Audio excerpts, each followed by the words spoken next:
Okay, so next up, let's jump in and have a look at how your training plan is going to look across the whole year leading up to your goal race. So firstly, we're gonna in your mind divide up your training into three chunks. We're going to have a winter phase, we're going to have a spring phase, and then we're going to have a specific race preparation phase leading up to your goal race. So again, the winter doesn't actually have to be done in the season of winter. It's just a good way to think of it in terms of 3 seasons of training.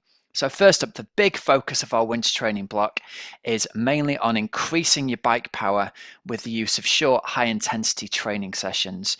With swimming, our focus is going to be on technique rather than duration, so improving your stroke mechanics.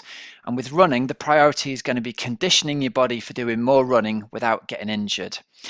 Okay, so what I'm going to do now, I'm going to move us directly into Training Peaks, and I'm going to show you exactly what the training plan will look like here. So if you've not seen Training Peaks before, this is how your week will look laid out to you. We've got Monday through Sunday across the top, and then we've got all the sessions slotted in here. The great thing with Training Peaks is this is an interactive training diary. So if I click on one of these bike training sessions here, it'll open up in a bit more detail. And you can see we've got a graphical representation across the top here of how hard we want you to go. That's going to be told to you in terms of both your bike power and your heart rate and your perceived effort, whichever one of those you use. And those sessions they're directly exportable. That session will just appear in Zwift when you log in once you've linked your accounts. So go in on a Tuesday. Tuesday's bike session is there waiting for you, which is fantastic for indoor training. Again, we've got the description here, and the thing to take away from this is we don't want to go into too much detail, but you'll be training at or around your functional threshold power or heart rate. So you're going to be training hard. It's that kind of maximum effort for 1 hour kind of effort. So you are going to be working during these bike training sessions. Again, you can see we've got 3 sessions across the week. 2 of them are these harder, shorter sessions. The third one is a longer ride. We've either got the long endurance ride to be done outdoors, ideally, or we provide you here with an alternative set that you can do indoors on the Turbo Trainer. That's for if the weather isn't great, for example. In terms of swimming, well, we said your focus is going to be on technique more than duration or volume. So here's an example swim session, and you can see we write these for all different kinds of swimmers. So we'll give you guidance as to which of these bands you fit into, and essentially, the better a swimmer you are, the more you'll get to do within a swim session. So here you can see all the swimmers are going to do the same warm-up, they'll all do the same drill set, and then the main set gets progressively longer. That's just because a better swimmer is going to get more training done in a given amount of time. So here you can see we're focusing on drills. There's a specific drill there that's going to improve a specific aspect of your technique, and because of this, as we go across the training session through winter, you're going to get fit as a byproduct of practicing good technique rather than by just trying harder. And we'll have a look at the running sessions. We can see we've got 3 run sessions here across the week. All of these run sessions are described in terms of the e-pace here is a description that essentially means you're not going to be going very hard. It's going to be a very comfortable run pace. And again, a lot of athletes struggle with being told they have to run slowly. They struggle with understanding how they're going to get faster despite running slowly. All of your hard work is getting done on the bike. And so just by making sure your ligaments and your tendons are getting trained for running to take that pounding of getting bounced against the pavement time and time again, that's going to give you the fitness you need at this time of year. Okay, we'll jump back into the webinar.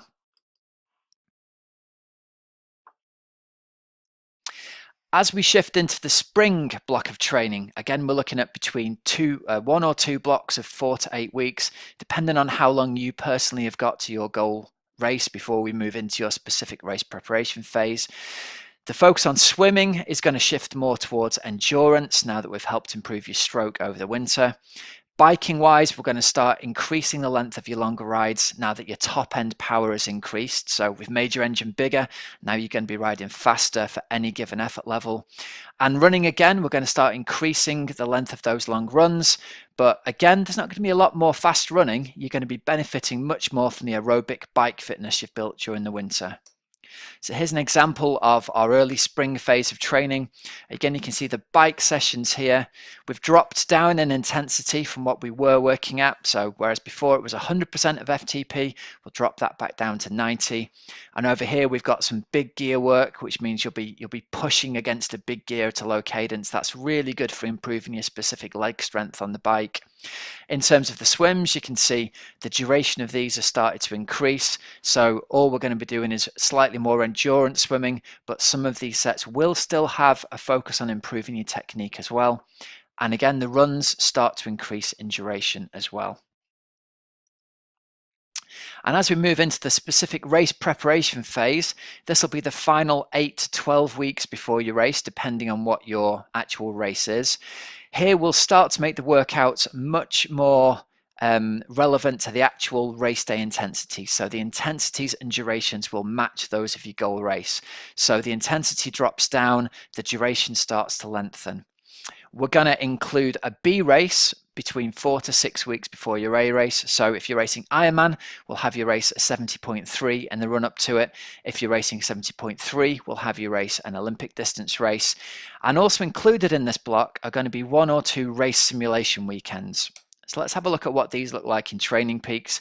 Again, here we've got 6 weeks out from our Ironman in this particular example here, and you can see this is that race simulation weekend we talked about. We'll kick it off with a long swim here of approximately the distance that you're going to swim on race day. As we move into the Saturday, we'll have you do a long bike ride. Again, specifically at the kind of intensities you're going to do on race day, with a 45-minute run off the bike. And then very first thing the next day, we're going to have you do a long run. So that long run's really going to simulate that feeling of running with tired legs. Now, a lot of the time, we won't have you do that. A lot of coaches stack those workouts together every weekend.